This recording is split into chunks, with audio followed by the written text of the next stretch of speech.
Hello, everyone. Hello, We here. we You here. know, it's your boy DC. I'm It's your COVID-ridden friend Chris over there. not reading anymore. If you coughing and that, like man, Nah, it's a long-term effect. Just like yeah. say sense of taste and smell. That's why I started supporting the books. Okay. You know what? We've been missing. Like, was it 2 weeks? 2 weeks. Things have happened. In Things that have time, happened. obviously, the NBA finals have started. But They have. I felt The bad for Olympics missing have 2 weeks. So I started just too. thought I thought like we'd start this how we mean to go on, and I'm just gonna, just. Ben Simmons took home a special ESPY for his humanitarian work. Yes. Not everyone knows this, but Ben Simmons has been building orphanages like this one completely out of his playoff bricks.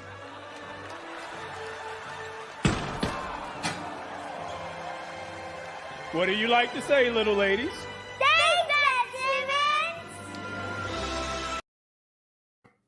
Ben deserved that. Fuck him. I'm still pissed. Congratulations, Ben Simmons. Do you reckon they got actual orphans to do that? Or... I doubt it, but I mean, even if they did, I doubt it that's even more too. hilarious. But yeah, I just wanted to have that special moment to take the piss out of Ben Simmons for hurting me this offseason. That's my lack of taste. But yeah, so we now got the finals. I mean, it's it's 2 games through, and the Suns are up 2-0. Yep. Be honest, what was your prediction before the series even started?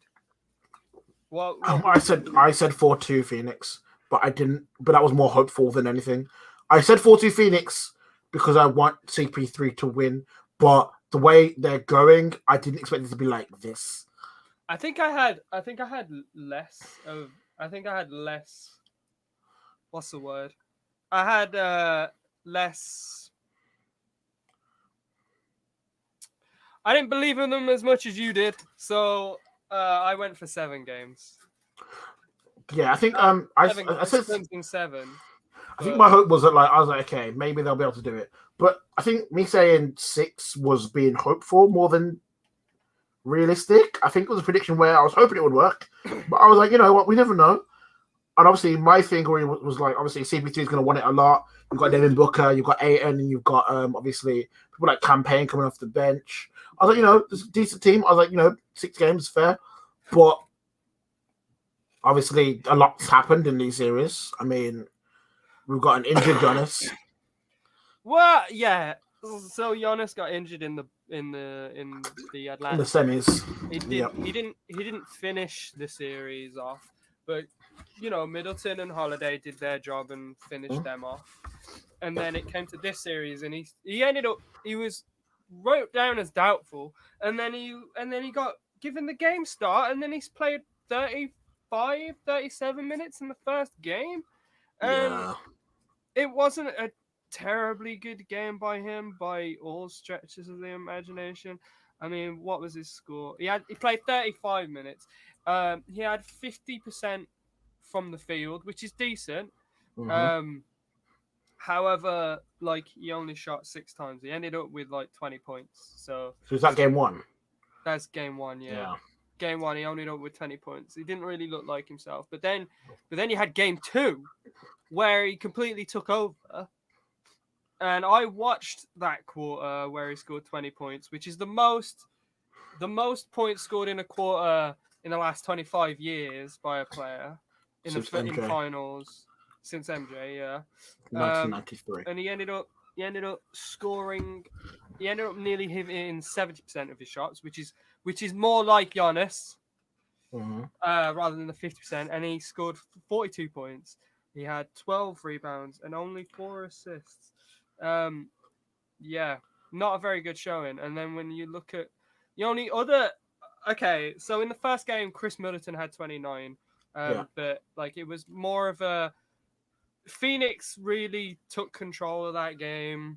You had Chris Paul and Devin Booker both kind of going off. Yeah. What's Devin Booker and Chris Middleton like? Not Chris Middleton, Chris Paul. Devin Booker had 27. Chris Paul had 32. DeAndre Ayton had 22 and 19 rebounds. Like, it was definitely like a Hydra attacking Milwaukee. So, and then yesterday. Well, I mean, technically it was yesterday, but no, it wasn't yesterday, Chris. Shut up. It's Friday. It was Friday. And then the day after, and then the next game, Giannis pretty much decided to take over, but it just still wasn't enough because you had Chris Middleton, who shot 12 from 26. Oh no, sorry. That was the first game. My bad. I was gonna say I feel like it was a lot worse than that. In this game, it was 5 from 16. There we go. That's better. That's more like it. And then Drew Holiday was 7 from 21, and he missed like open layups. So But looking at the stats here, the Bucks hit 29% from 3, which isn't great, especially compared to Phoenix's 50. The field 3 throws was 65%. Like there were.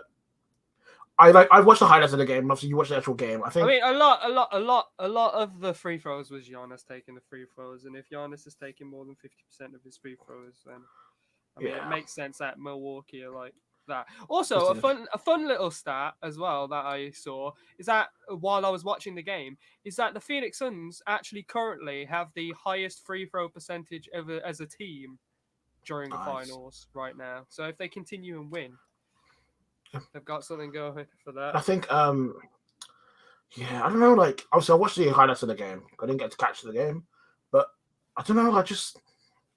I don't know what. I feel like that was the time that Giannis really did need Drew to start hitting shots. Chris Middleton start hitting shots. There's been a lot of talk about whether Chris Middleton could be the second guy. So there's a lot of talk about whether Giannis's style of play is hindering. Like, so I've seen a lot of analysts talk about the fact that, like, for them, they believe that Giannis makes the team worse. And Chris Middleton Skip Bayless. Oh, it's been more than just Skip Bayless. It's been a few people who've been. Skip's been the biggest one, though. Skip's been the one on Twitter, but there's been a few. I've been seeing a few conversations about, obviously.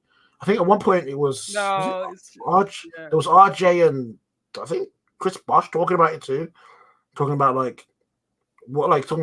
obviously how to stop the Suns, and B, the fact that obviously he's Giannis doing the right thing to bring his teammates in, which I mean, from watching the highlights, I don't see. I mean, I feel like from watching the highlights, I didn't see that as an issue. It just looked like they weren't hitting their shots at all, which. No, the thing is, Giannis needs to be around people that hit their shots. It's like kind of Ben Simmons, but Ben Simmons is really good at putting people. Ben Simmons is really good at putting people in those positions to shoot. But people make him shoot. The problem with Ben Simmons is he's an aggressive. Giannis is very aggressive. Giannis can get to the rim at will. He's going to get to the rim. You literally cannot stop the man. Like, this is why Shaq himself calls him Superman, because he will get himself to the rim, whether you like it or not. But Giannis is going to come to the rim. But he needs everyone else. It's like LeBron back in 2011, 12, that kind of era. Yeah. LeBron's not a very good three-point shooter. Dwayne Wade's not a very good three-point shooter. So what did Chris Bosh have to do? He developed a mid-range and a three-point shot so those guys could attack the basket and not have to worry about shooting those threes and such. Which, by the way, Giannis actually did hit a three. I mean, he was 1 from 5, which is better than Chris Middleton. It was 1 from 6. And also the Bucks were actually up +3 while Giannis was on the floor, and and -15 while Chris Middleton was on the floor. So I really don't think it has anything to do with that. Sorry, that's where we think of a sketch where it's like your star player can't leave the court. Like on the court, moving in, off the court, down 12. In this game, right? By halftime or somewhere in the third, I joined the game like in the third quarter, and the Suns were up by like, I want to say they were in the teens, somewhere in the teens, right? Yeah. And the Bucks, it was hard, but they kept cutting it down, and like the Suns would keep coming back. It was a decent game. It was like Giannis trying to cut down this lead, and it got down to like I think 5 or 4 or something. It got really close. and like you could sense that like if Giannis could just keep this up, that it'd be fine. Yeah. But then there was like a hard block or something, and Giannis kind of went down awkwardly on his knee, and like he asked to get subbed out for a little bit just so he could do it. He was out for like 1 or 2 minutes, probably 1 minute of game time, and in that minute, the Phoenix Suns come back and gave them like a 13-point lead again. It was ridiculous. Yeah. It was like soon as he left, it was like bam, bam, bam, bam. It's like fucking hell. This man probably needs to play every minute of this fucking game. So, Chris, do you think the Bucks will still win the series? I didn't say they were going to win. I mean, like, do you still think they can? Yeah, I think they still can. What do you think they need to do differently? What do they need to do differently? I think what they need to do different. What they need to do differently is obviously making their shots, but it's not that. It's not. It's more of a mental thing that they need to do differently. No. I think what they're doing is right, but they need to keep going. Shooting cold streaks happen. If I could put money on either Chris Middleton or Drew Holiday having a good game tonight, I will. Because did I hear an ice cream van? Yeah, that was me. Damn it. I've got COVID. I gotta keep my fucking window open. No, I was about to ditch to get an ice cream. But yeah, I mean, the fact that it's in Milwaukee might help them in game 3. Well, that's what I was thinking. Like, I don't want to. Everyone's saying, a lot of people are saying as well that the Suns have really showed out strong. I mean, they won the first game they scored 180 in both of their games. They won the first one by 13 and the other one by 10, which is, double-digit leads, but not very big ones. And also, a lot of them ended with free throws.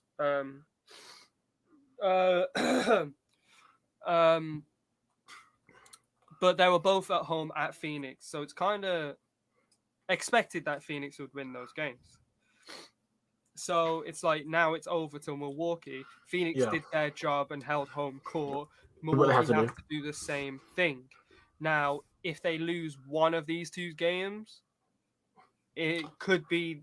It's basically it's basically over because there's only ever been one team to ever come back 3-1 in the NBA Finals, as a lot of people like to be reminded of that. That team had Kyrie and LeBron. One thing that I thought was very interesting was that in the first game there was a lot of fouls being called in favor of the Suns, but I didn't watch that game, so I can't formulate. A lot of people were saying that they felt like the refs kind of stole that from the Bucks. I watched that game. Some of them were questionable, but I don't think they were like outrageous. No, and then like you had the game 2 where there wasn't a lot of calls going in the Suns' favor, and they still won. So like a lot of all those people that said like it's the refs helping them, well, that kind of puts that in the dust, doesn't it? Because literally they had in game 2, Milwaukee had how many free throw attempts? 16. Is this game 2? No, this is game 1. Sorry. They had 23, and the Suns had 14. Bear in mind, probably like 6 or 8 of those were at the end of the game because they were icing it. So there's that, and then you do the opposite way around. Milwaukee had 16 the game before, and Phoenix had 26. So realistically, I mean, I think it's going to go. I think like Milwaukee can take some games at home, but also I just want to, First round series has been no holiday for Miami. Sweep it. That's what I want. I want 4-0. Holiday. 12 more. That's all I need. That's all I need. I want a sweep, and I want it to be done. Chris Paul has a history of losing leads, and I'm not finna have that happen in this series. We've had too many injuries. We've had too many issues. This playoffs has been. Hey, it's not Chris Paul's problem. It was the Doc's problem. I removed you instead of the video. It was Doc Rivers' problem, and also when they had that 3-2 lead, in Houston, they could have very well have won that series if Chris Paul hadn't have gone down.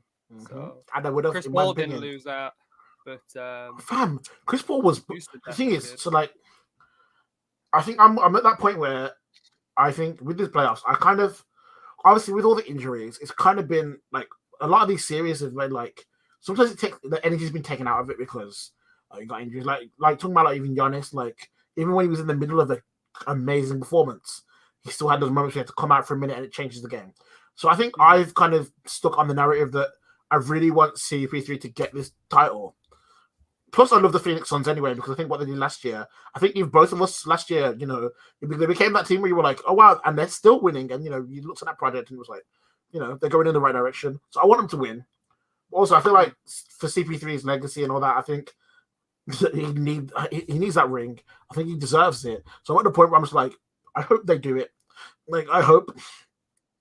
Like if it's going to be any year, it's going to be this one. It's going to be this year where like. The Lakers had injuries. The Nets had injuries. This is his biggest chance. But I mean, if they lose this season, they've got DeAndre Ayton and Devin Booker still. Like, he's got next season to run it back with. It's not win or bust. It's not win or bust. But I think this is certainly an opportunity that Chris Paul it's one of them. I think Chris Paul's a type of player where you're 2-0 up. Realistically, if you're Chris Paul, you're probably looking at taking one of these games in Milwaukee. Well, at least one. You want to take at least one away. You want to take one, and then you want to come back to Phoenix and have that chance to, seal it on a game 5.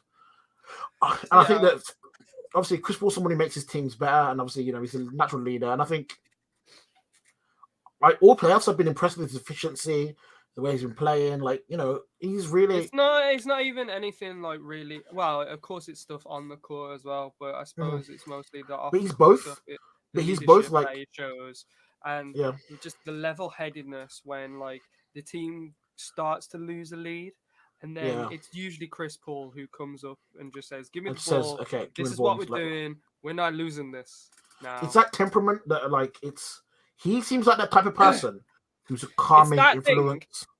Yes, it is, and it's that thing that Stephen A didn't think that they had to make it this far because he thought that they didn't have enough playoff experience. They didn't have enough this, that, and the other. They have Jay Crowder, who was in the finals last year and defending Giannis in the finals last year. Yeah, not in the finals last year, but defending him last year in the playoffs. He was, however, guarding AD in the finals last year, which probably helped. You've got Chris Paul as well. That's 2 veteran players with a lot of minutes for this Phoenix Suns team. So, if I'm honest, obviously, when we're going towards the playoffs, I think we both looked at Utah and Phoenix, and we asked that question. Obviously, can those teams create the top 2 seeds? Obviously, and use that to further the run. And obviously, for a bit, I was more confident in Utah, but obviously, I didn't know Rudy Gobert would be a fucking sellout. But And I think I looked at Phoenix, and obviously their run looked a little more difficult.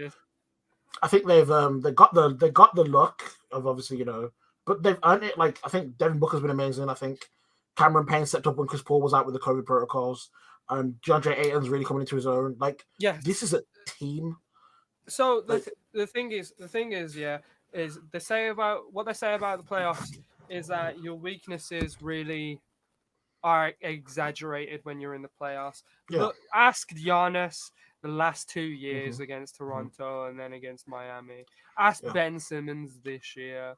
Like as a team and as an individual, your weaknesses really show in the playoffs.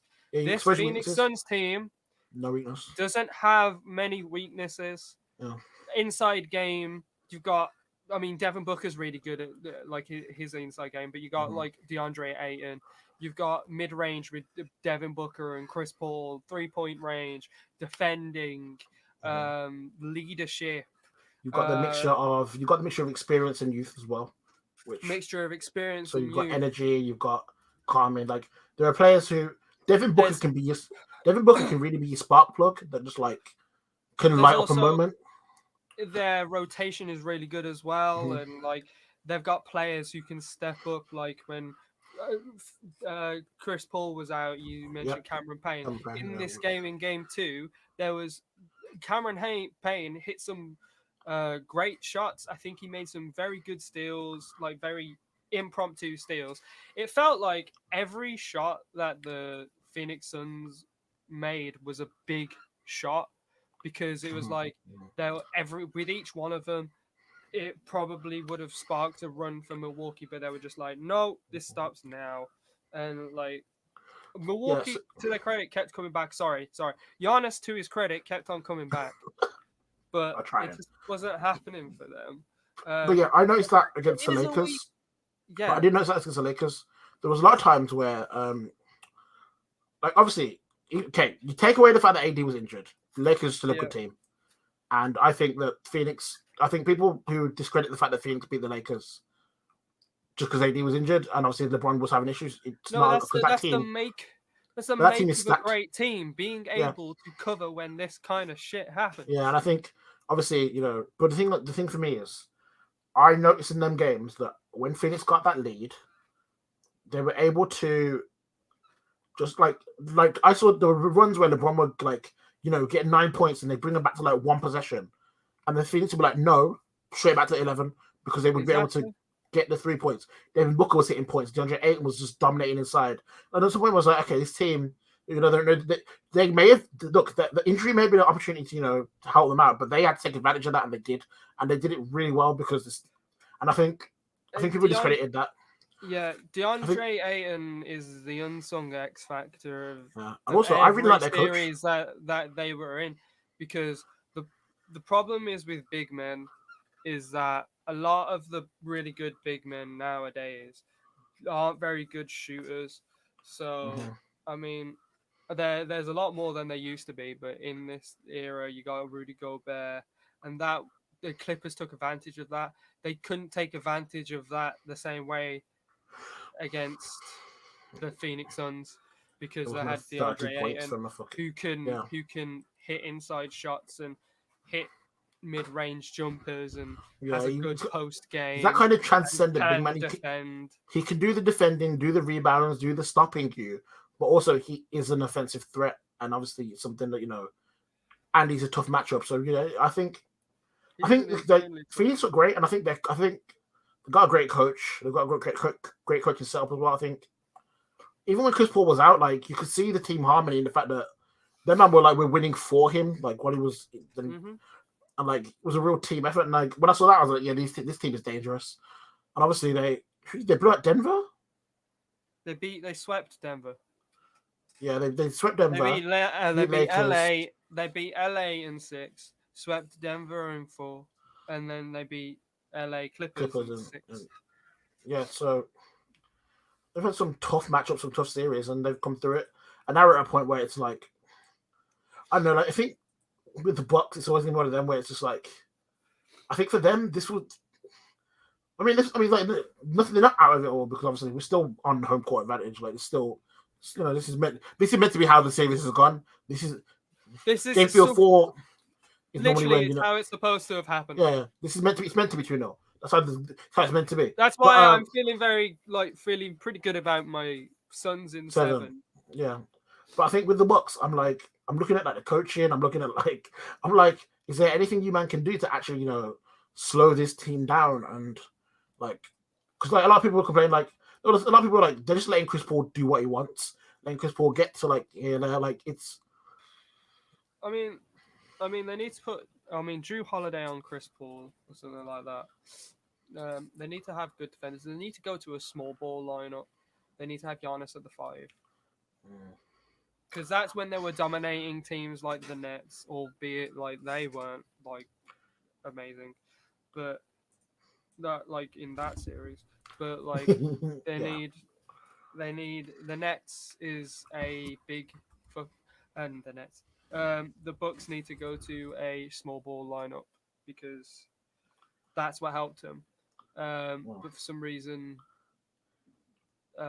what's his name? Mike Budenholzer has not been doing that. A He's lot been of the, giving Jeff Teague minutes. Why yeah, are a you lot of the giving Jeff rumors, Teague minutes? a lot of the rumors are saying that if he doesn't get it done this time, he might be gone. Well, he should because he's had a fair amount of shots. This is his best opportunity now. Yeah, this is your chance. I think he should go. Personally, I think he should have gone last year's season, but Yeah, I mean, it's been a consistent thing where we've said that. How long is it? Like 3 years now? This will be the third year where it's like a lot of the time it's just bad adjustments by him, bad coaching, like it's always been bad adjustments and bad rotations. yeah. Like he didn't adjust anything for in the Miami Heat series or the Toronto Raptors series. He kind of just kept to his guns, and he's very much a very good regular season coach, but not a very Yeah. good pro season coach. And he sticks to shitty rotations. He gives Jeff Teague minutes in the NBA Finals. Um, I'd be upset if I was Drew Holiday as well because he was brought in to be the X factor to be Mhm. able to change things around. Yeah. And so far in this series, he hasn't shown that. So if I was Drew Holiday, I would definitely try and have myself a good game this season. A good game this a game 3 at home. Just see what you got. Yeah. Um, I think that's a. I think that's. I think those two. I think between Drew and Pressure is Develop definitely on Milwaukee to win though today. yeah, Because if 100%. they I don't think, win, then they go down 3-0, and then and no one's ever come back from 3-0. So, no one has ever come back from 3-0. and I joked obviously in the midweek about obviously reverse sweeps, but the one team I would not want to go 3-0 down to and have to win all four would be Phoenix right now, especially with the way they're set up because it would take everything out of you to do that. I I really would think like to have Richard on the show next week because hopefully by next week there so will to a at game least 6. been no. Well, it might be a game 6 or a game 7, or it might just be a Game 7 would be so nice. game. But yeah, I think I don't know. I think it's on the Bucks now to use this home advantage. So Thursday. Oh, okay. So there'd only be next Sunday is game. Game 5. Well, Sunday. It's going to be Sunday at 2. So technically, it would have already happened by the. So basically, as long as Bucks win one game, then by this time next week there'll still be a series. There'll still be a series. Yeah. But yeah, I think that'd be good. No.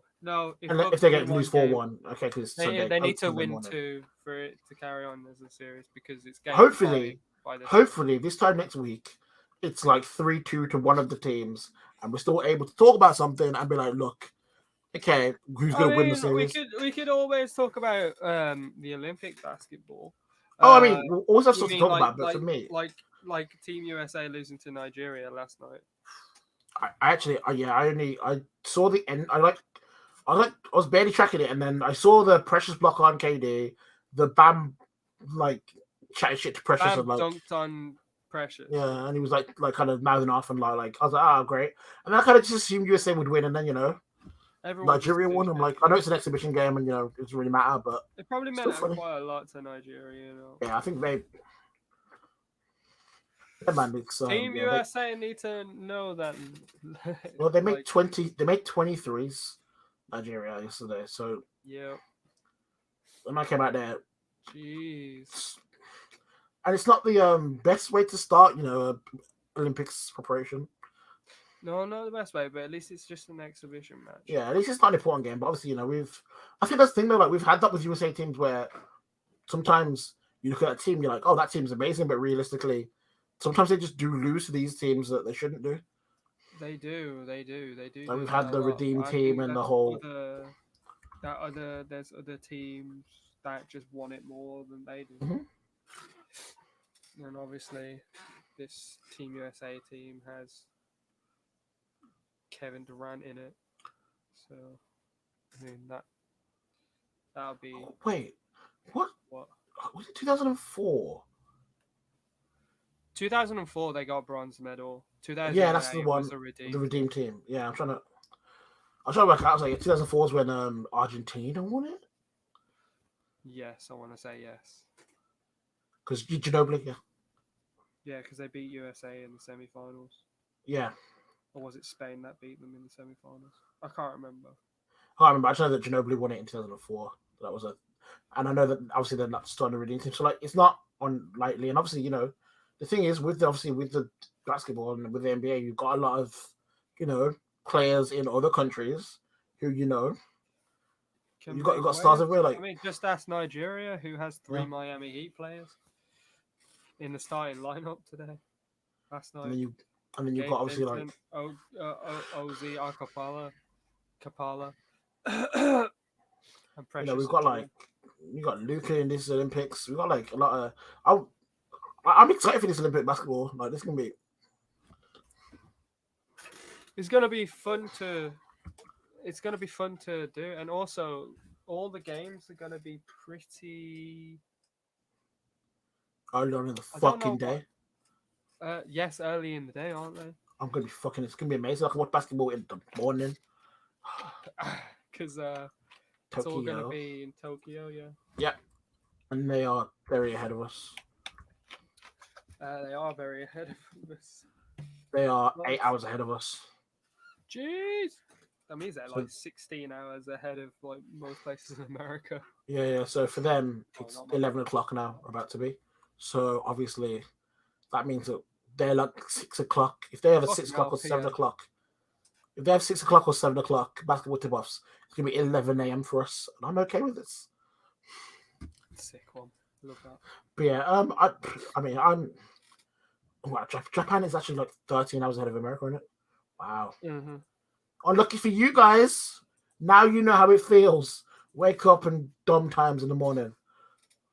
I mean, it's not going to be that bad. If it's 13 hours ahead, it's probably like, oh, wait. Yeah, but if the no, game's no, like 6, it'll be like 5 a.m. for them. And now you know how it feels. Sick and tired of having to like I'm sick and tired of setting an alarm to watch American sports. It's killing me. Yes. But, Today's tip-off's 1 a.m. Like, that's a kind one. Usually, like, you get a lot of them where it's 3 a.m. the West Coast killing me. Every time it's just like, is it West Coast at 3 a.m.? I'm like, I may as well sleep and try and wake up about half time before I even try and. It's better to just sleep. Yeah. And then wake up later. But yeah, I don't know. I think I have the Bucks winning today. I think. If they don't, then they're fucked. That's the thing. I think like I have the Bucks winning today purely because the Bucks have to win today. Like, Bucks pretty much have to win today. Yeah, you're right. That would the risk of going the 3-0 down. But that's exactly. But if Suns win, then it could very well be a sweep. Did you know that Giannis is the first player to score 42 points on 22 field goals attempts or less in the NBA Finals since George McCann in 1949? Wow, that's efficient. And they still lost. Yes, and they still lost. Giannis about to be the first Giannis about to be the second Finals MVP to not win the championship. I was going to ask that question. There's been one before? Yeah, it was what's his name? West. Jerry West. That's the one. Wow. Yeah, Giannis is shooting 76.5%. I think it was the first ever. I think it was the first ever one as well. Okay, Chris, to further your thing, here's the Bucks with/without Giannis in the finals. With him, the 35 minutes that he played, they're +4. Mm-hmm. In the 21 minutes he sat down, -27. You see, what's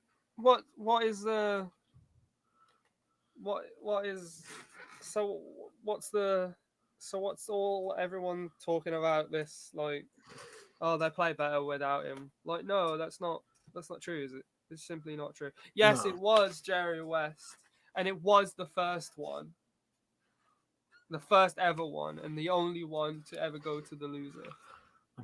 Okay, so so I found the thing I was looking at.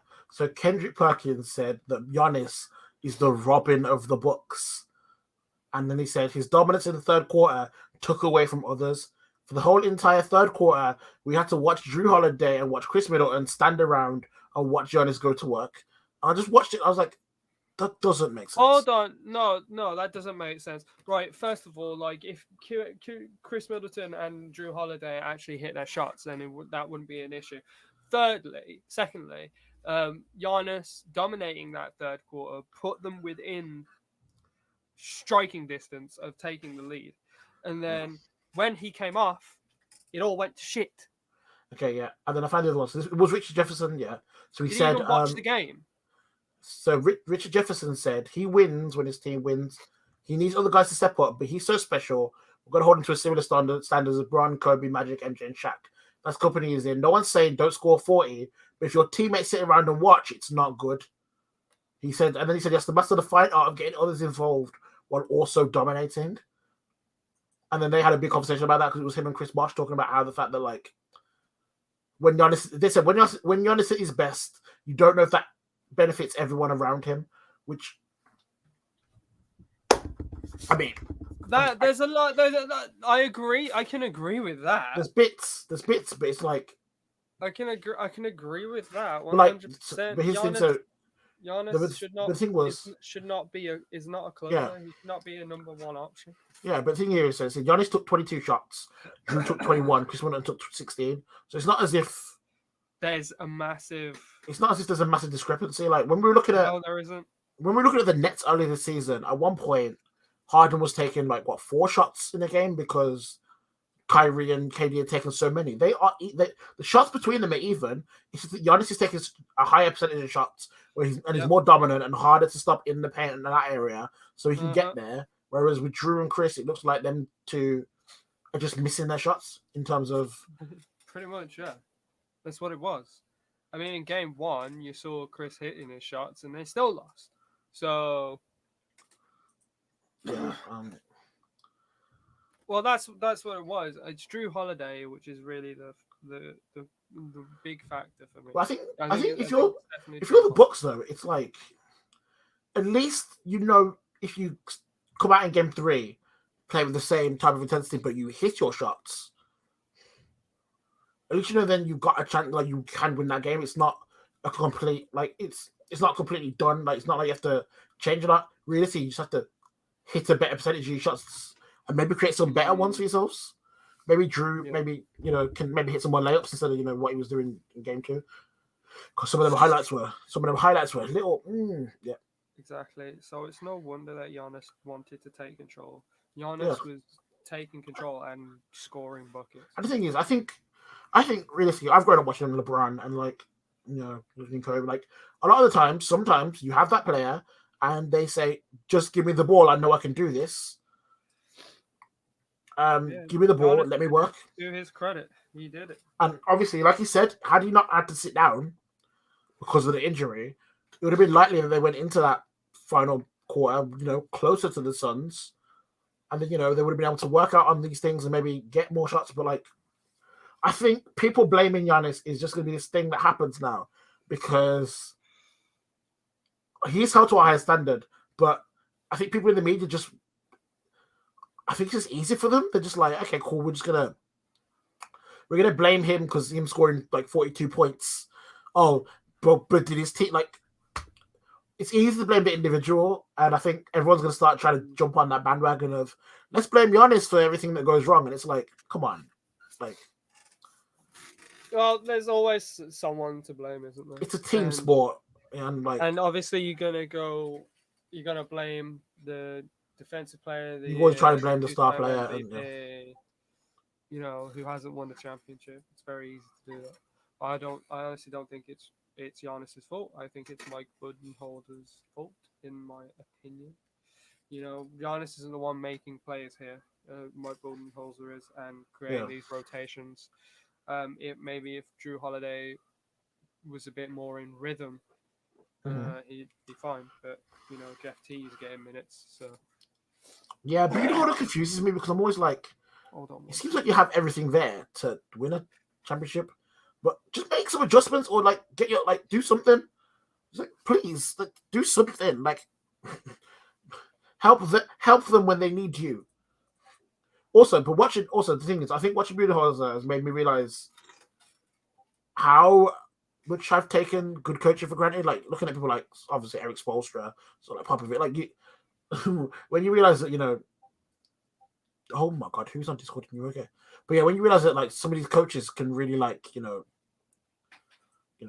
like they can take that flow of the game, change it completely, make the right adjustments at the right time, and completely change the game compared to Bucks who at times they look lost.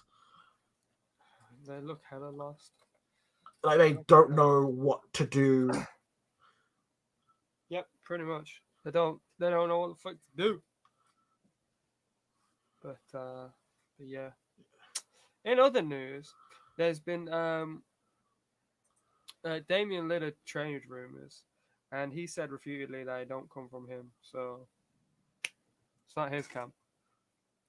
But apparently, come on now. I think realistically, the Damian Lillard thing was always going to be come on now. We kind of knew that those trade rumors were started by other people going there were rumors, and I would say, but they happen almost every year with him. Like, I think people know that Dame Lillard's a great player, and they want to see him. Trailblazers got as a coach now? Chauncey Billups, I think it is. Yes.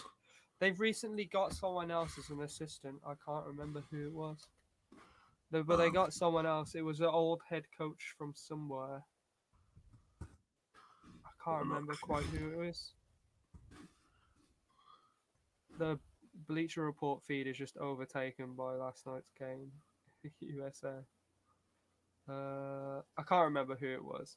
Name it, maybe? I don't know. But yeah, so you got Chauncey Billups. Maybe Damian Lillard just wants to give him a go. I cannot, for the life of me, believe that Damian Lillard asked for Jason Kidd. I don't know who would even bother asking for Jason Kidd. Even Dallas didn't want Jason Kidd, and they got him. So that's going to be a fun team to watch. Not next season. And they're adding Roy Rogers. No, it's a bigger name than that. Then as an assistant coach, I can't remember, but yeah, there's been a lot of coaching moves this season. So many going to the Pacers.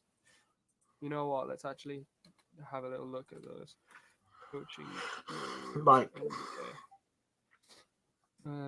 who's gone? Right, let's have a look. Let's have a lucky look. Right, so Atlanta. Yeah, so Atlanta, Lloyd Pierce was out, and Nate McMillan was in. You had Brad Stevens is out because he's become team president, and they've got Ime Udoka, who was a former 76ers assistant coach. Nice, good stuff for him. Dallas, Rick Carlisle went out because he stepped down, and Jason Kidd was hired. Indiana, Nate Bjorgren was out. They moved away from him after just one season. One season in which they did make the playoffs, I think. No.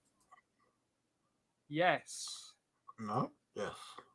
Yes, they did make the playoffs, didn't they? Or did they lose in the play-in? I can't remember. They've got Rick Carlisle now, which is probably, arguably, yes, a good step up. New Orleans Pelicans, Stan Van Gundy's out, and they are yet to hire anyone. So they're looking around. Orlando Magic as well. They've lost Steve Clifford. They haven't hired anyone else.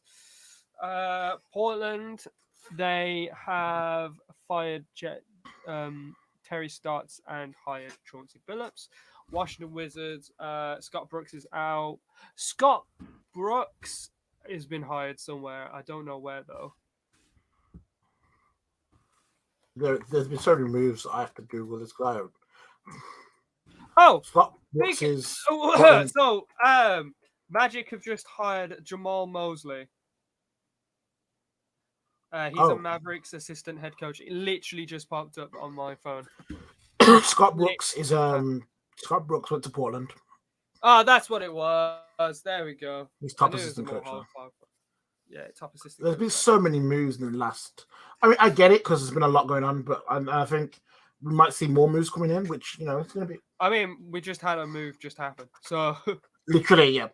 Live breaking news. Live breaking news. So Magic have a coach now. So who doesn't have a coach now? I think it's why. So New Orleans Pelicans, who might trade their 10th pick, and Washington Wizards, they still need coaches. Yeah. I wouldn't be surprised if that Bjorngren goes to Washington or goes to New Orleans. I think New Orleans will probably want a seasoned NBA coach though. Yeah. I don't think they're gonna want a new one. I think for them, their rosters is such a balance, so they need to have someone who can come in and who knows what they're doing. 100%, exactly. The Boston one surprised me. I mean, that whole change was my brain couldn't wrap out what was going on there. But yeah, the what one? The Boston, the Brad Stevens, and then the. Oh yeah, just because Danny Ainge stepped down, and then Brad Stevens took it up the position. Yeah.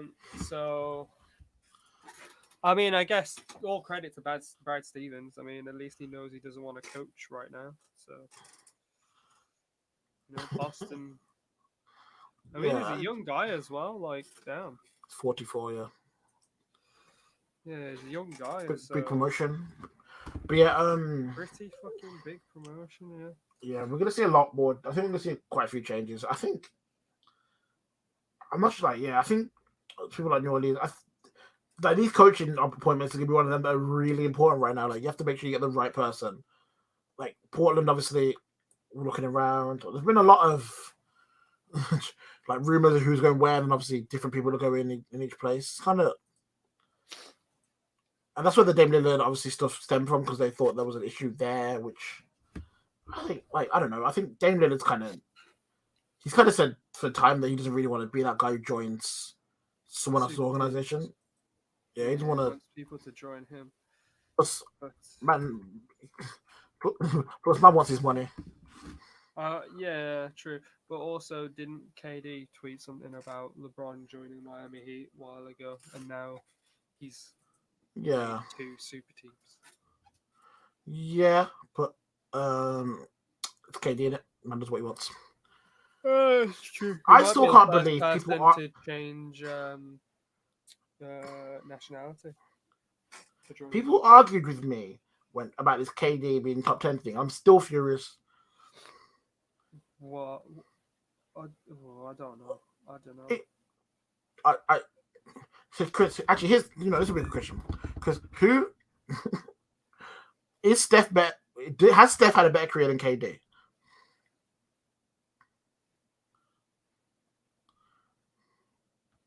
Probably.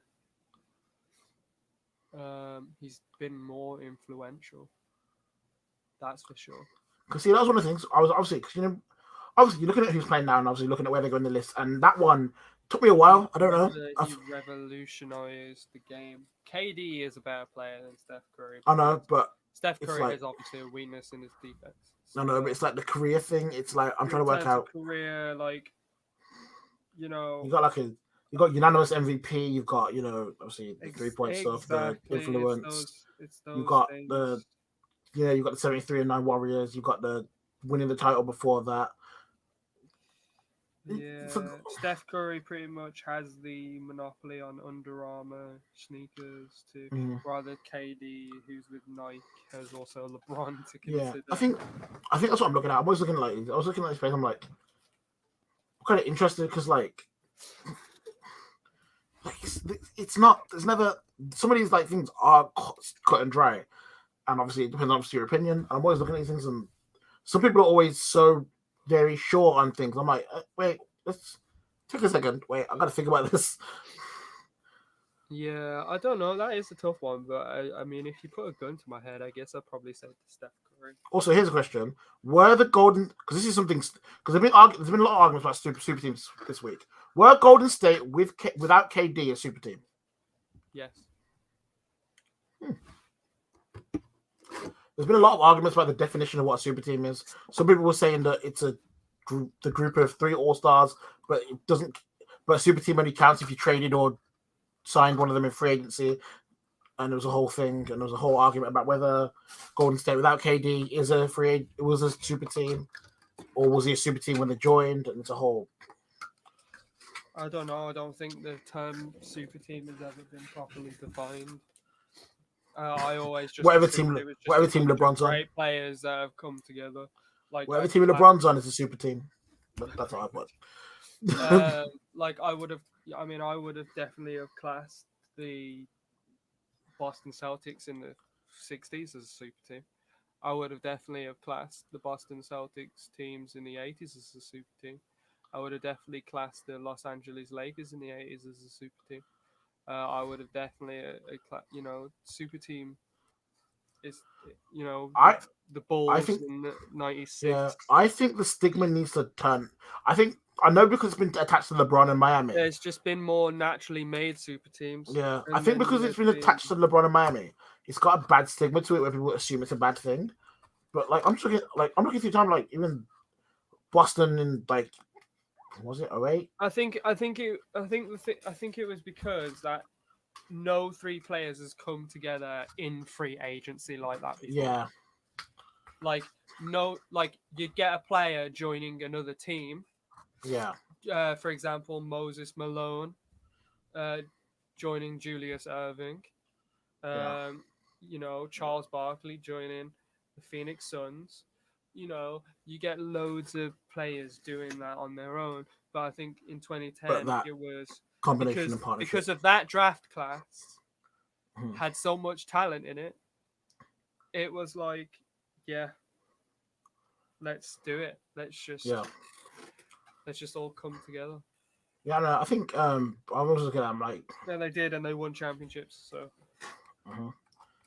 but I was looking at that. I'm always I think everyone has put that negative stigma on it just because. I mean, if I'm honest, would I prefer joining a super team with LeBron winning 2 championships, or would I prefer to have Melo's career right now? And Melo is the only one after this season, probably, maybe, if all goes well for Chris Paul. I'm not dissing it, maybe, hopefully. Great. Touch wood. Touch wood. Doesn't have the title. Melo's the only one left from the banana. The non-ring. Have a title. The not named Gabrielle Union. But yeah, it's really interesting to me that the first person to get that from that class was Darko Milicic. And he got it his rookie season. Yeah, I think for me it's the stigma of, I think it depends how you do it. I think I had an issue with the Brooklyn one, but not because of the talent, because of the egos and the way they dealt with it. They're just and assholes. Yeah, the way they attached it was like, oh, we've got James Harden, we've got 3 All-Stars, okay, we've won, and that's it. And they were like, what do we do? Let's add more. And they added Blake Griffin, obviously added Marcus Aldridge until. And I think at that point, I honestly don't know what the. I can understand why they would add LaMarcus Aldridge. It's another 3-point presence. Blake Griffin, I was a bit confused about. But... Yeah, I remember because we sat here and we said if he gets bought out, where's he gonna go? We sat here we have no idea where he would go. It was nah. I saw a lot of people going he could go to Miami, he could do this. No one said Brooklyn. So when he signed, I was like, oh, okay. I mean, And I think at that point, that's when I was like, okay, you guys are kind of taking the piss. But even then, like, as proven, super teams aren't the be all end all. It doesn't guarantee you a title.